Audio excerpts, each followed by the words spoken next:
So, Blake, our arbornaut. Arbor means tree, like Arbor Day is the day to plant trees, and arbornaut is like an astronaut, but someone who's going up into tree tips.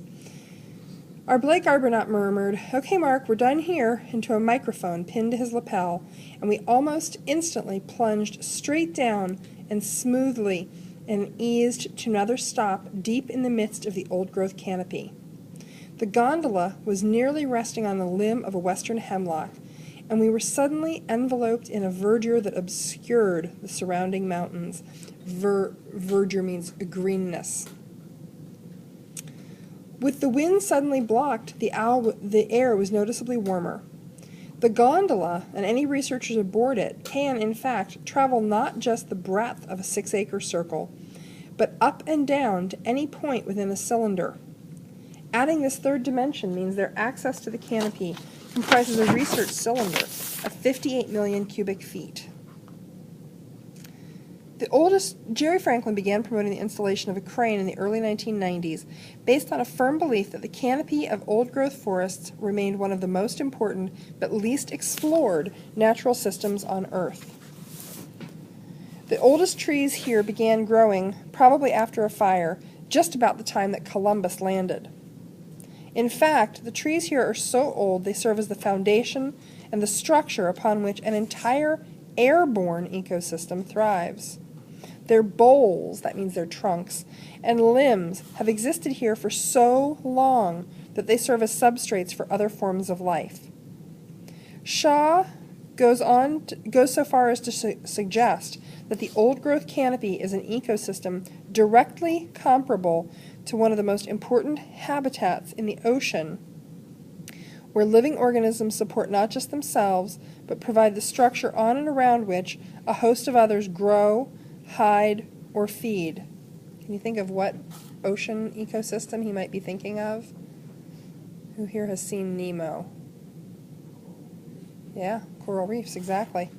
Shaw says the medium is air rather than water, but essentially it's a system driven by space and light, just like the marine environment. To my mind, the old-growth canopy is very much like a coral reef. Nevertheless, here at the height of winter, it was not much of a day for locating songbirds, and that's what they had originally gone out for. In fact, we were only able to see or hear 4 species, several clusters of red crossbills, a winter wren, a varied thrush, and a brown creeper. A morning in the spring would yield 24 or more species, but I had come especially to get a close look at something that might seem more mundane, the moss-like lichens that abound here in the canopy. Especially near the top of the canopy, we'd seen a profusion of so-called pendulous lichens. Pendulous means to hang down like a pendulum. Long, light green masses of tendrils that hang from branches like narrow, pointy beards. Now, deep in the canopy, in a habitat, especially near the top of the canopy, we'd seen a profusion of so-called pendulous lichens, long, light green masses of tendrils that hang from branches like narrow, pointy beards. Now, deep in the canopy, in a habitat that's shadier and moister, Baker pointed to the very lichen I had come to see, Lobaria organa, and this is actually the lichen in question. Virtually invisible from the forest floor. So would you be able to see that from the forest floor looking up into a tree that's 25 stories high? No. But the trees are covered in these things. Lobaria were growing in great clumps everywhere on boles and limbs, folded leafy masses of living tissue growing thick like scalloped layers of lime green icing on a cake. Baker had already shown me small swaths of browning needles that had been damaged by a parasite called dwarf mistletoe. How many of you know what mistletoe is? Something you kiss under at Christmas, right? Okay. It's actually a parasitic plant that grows up trees and sucks their sap and can kill them. But it grows up them to get to the light. Dwarf mistletoe. It intrudes into the very core of branches and saps nutrition from the trees, reproducing and moving through the canopy via a form of rocketry. It can shoot its sticky seeds as far as 50 feet. A reasonable first guess might have been that the leafy green lobaria were parasites too. I mean, look at how it's attached to the branch, sapping critical nutrients from the trees. But one of the very first breakthrough bits of research in the Andrews showed that these unassuming organisms, the same sort of mutualist fungi, algae that so fascinated Eugenius Warming a century ago, have much to do with why such magnificent trees thrive here at all. And do you realize that lichen, what we're looking at here, is actually it is a mutualistic relationship between a fungus and an algae. So it's two species living together, but they are so closely associated that they can't live without one another. And the fungus provides structure, and the algae photosynthesizes for the fungus. It's pretty amazing. In fact, it was because of hints from the Andrew that lobaria might serve a vital role in the ecosystem, hints that came in part from an old miner's lamp in a plastic garbage bag that scientists ventured into the canopy in the first place. It was 1969, and botanist Bill Denison was in the Andrews forest, not looking up at the canopy, but where he thought he was supposed to be looking, down at the ground. One of the first members of the Andrews research team, Denison had begun, even before funding arrived from the International Biological Program, to try to develop a strategy for what he had already agreed would be his role in the whole ecosystem study. By the time I met him in the late 1990s, Denison was approaching age 70. He had a mane of gray hair, a full silvery beard to match, and a booming laugh. As an undergraduate in the late 1940s, Denison had planned to become a physicist. But after his roommate at Oberlin College in Ohio talked him into taking a class from the ecologist Paul Sears, Denison got hooked on the study of life. It was against my better judgment, he says. I used to walk by the botany building and see those students hanging around the stairs and say to myself, "You're never going to catch me in some musty old attic studying hay." In fact, it was worse than that. Denison would spend most of his professional life fascinated by lichens, simple algae, simple fungus. By 1969, he was 40-ish, rail thin, with hair that flowed to his shoulders, and a habit of stirring things up at a university that he says was then a bastion for conservatism. He had come to the University of Oregon in 1966 after 12 years of teaching biology at Swarthmore. Imagine yourself, he says, in the middle of the Vietnam War, moving from Quakers are pacifists, Swarthmore, to a place that was the West Point of the West. Denison promptly helped set up an off-campus military draft resistance center, and thereby, he says, earned the lasting enmity of his conservative chairman of the botany department. Denison soon met Forest Service ecologist Jerry Franklin, and he quickly volunteered to become part of the core team that proposed to the International Biological Program the plan to develop a model for how an old-growth forest ecosystem works. I was assigned, he says with a laugh, to the dirty rotters. His initial role, simply put, was to establish how dead organisms and detritus broke down in the forest, and especially how critical nutrient nitrogen cycled through the forest. As he surveyed the forest, he quickly realized that when it came to nitrogen, he confronted a major problem. There was no obvious source that could provide the critical nutrient in a form that living plants and animals can use. Any gardener knows, said Denison, that nitrogen is something you've got to have if you want healthy plants. After carbon, he says, and of course the hydrogen-oxygen complex that makes up water, nitrogen is the mineral of greatest need if you're going to try to grow anything. Living things in the ecosystem need nitrogen to form structural proteins and vital enzymes. Fortunately, nitrogen is abundant on Earth, nearly to the point of being ubiquitous, and comprises about 78% of the what? Nitrogen is 78% of the atmosphere, yeah. The atmosphere, you're breathing in nitrogen right now. Yet few living things can use it directly from the atmosphere and instead must encounter it in the form of nitrates or nitrites. Thus, plants rely on specialized organisms and ecosystems to fix nitrogen. That is, convert it to ammonia and other compounds, which can in turn be oxidized into nitrates and nitrites by specialized bacteria in the soil. Typically, those bacteria live in nodules formed by certain kinds of plants, including legumes, so soybeans and beans and locust trees are all legumes. Peanuts are a legume. Including legumes that are responsible for fixing nitrogen from the air. In the forests of the Northwest, red alder trees play such a role. Nodules on the roots are jammed with nitrogen-fixing bacteria. But alders normally appear only in bright sun in areas such as stream banks or in early successional stage recovery of burned or disturbed woods. The Andrews old growth held virtually no red alder, nor did there seem to be any other nitrogen fixers. Bacteria in the soil do provide some ammonia by breaking down amino acids in detritus and dead plants and animals, but by Denison's calculations, there just didn't seem to be enough potential nitrogen from that source to sustain a forest.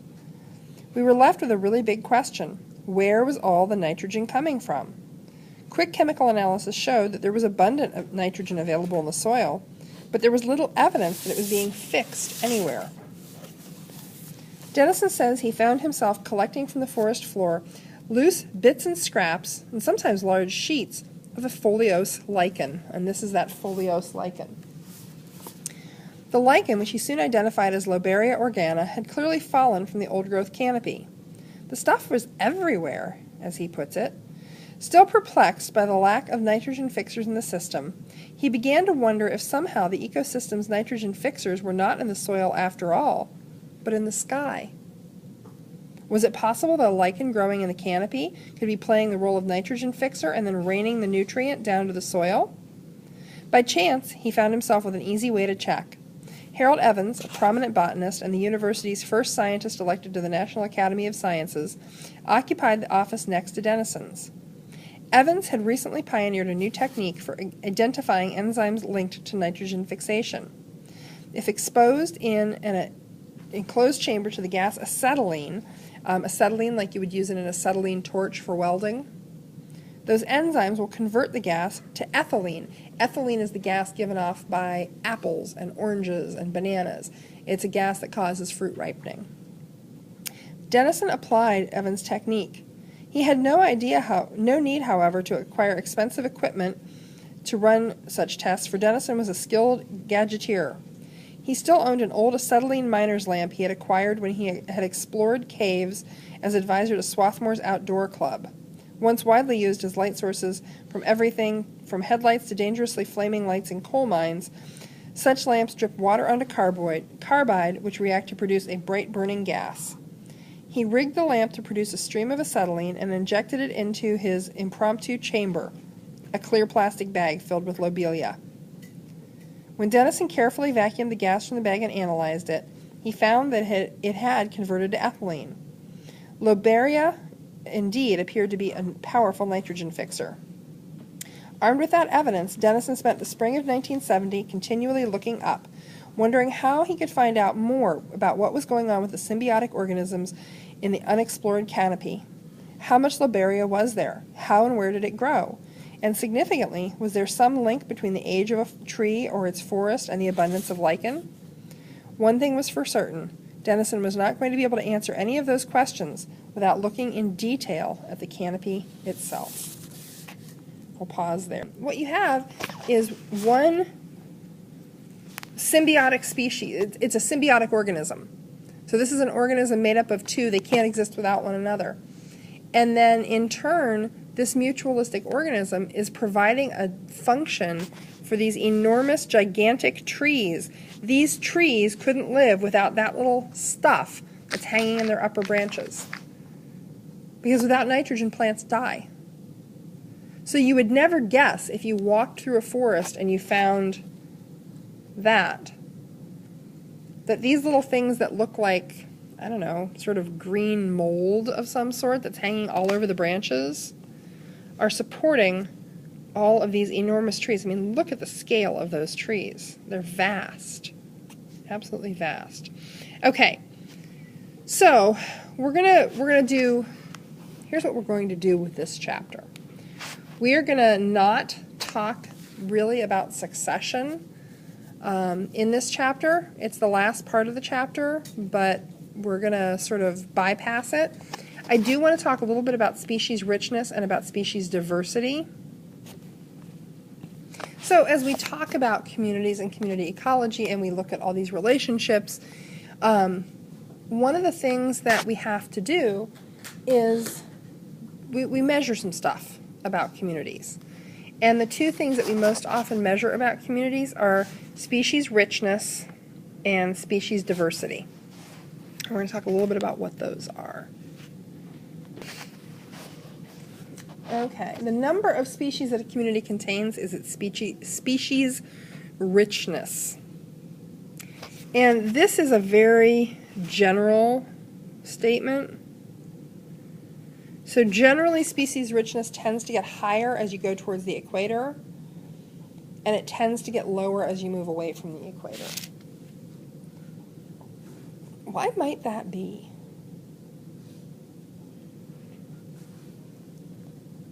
Why else might that be? So temperature is one possibility. If it's warmer, species don't...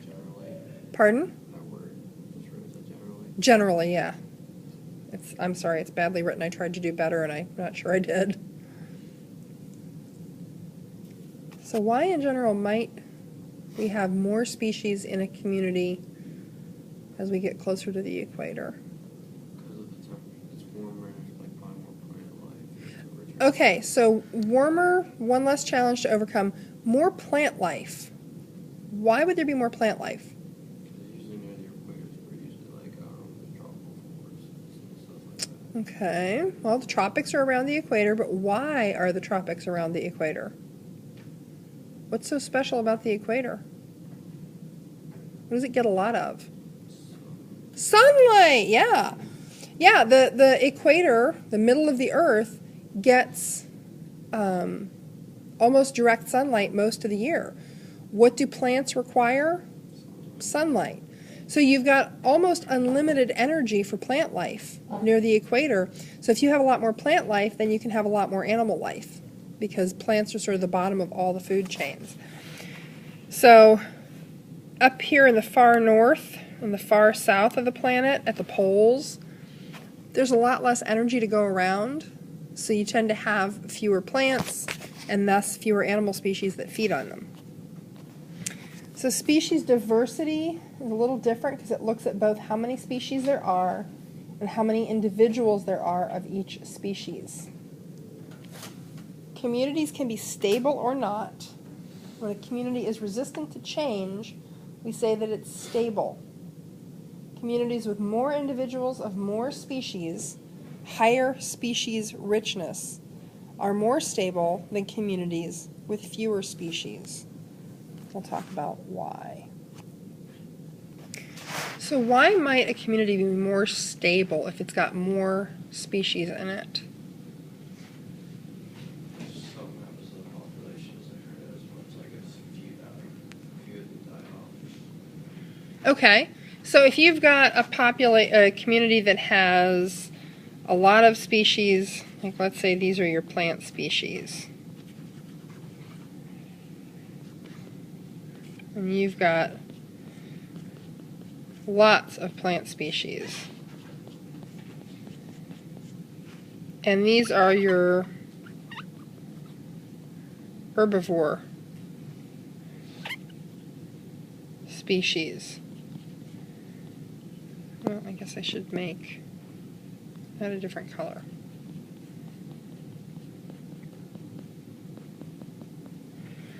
And these are your predator species, your carnivore species.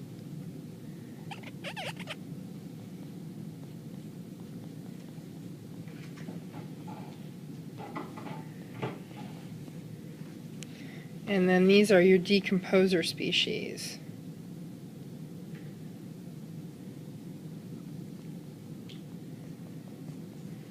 If you lose a couple of species in each of those categories, our job's still going to get done.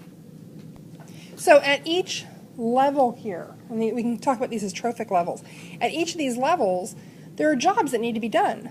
Sunlight needs to be processed into food, into plant flesh, and then plant flesh needs to be processed into herbivore flesh. How does plant life get processed into herbivore flesh?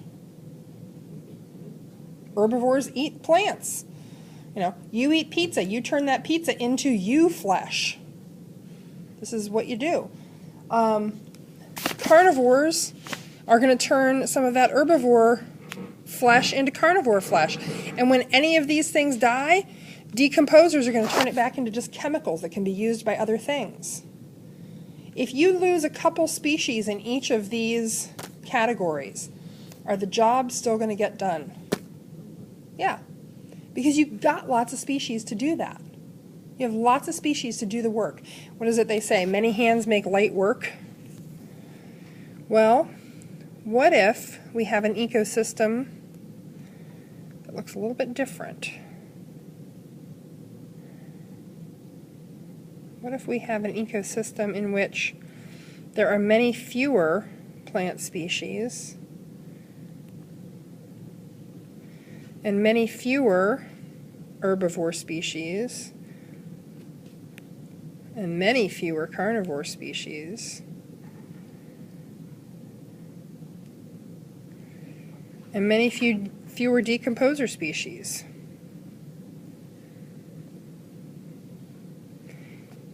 If we lose a couple of carnivore species here, is the work going to get done?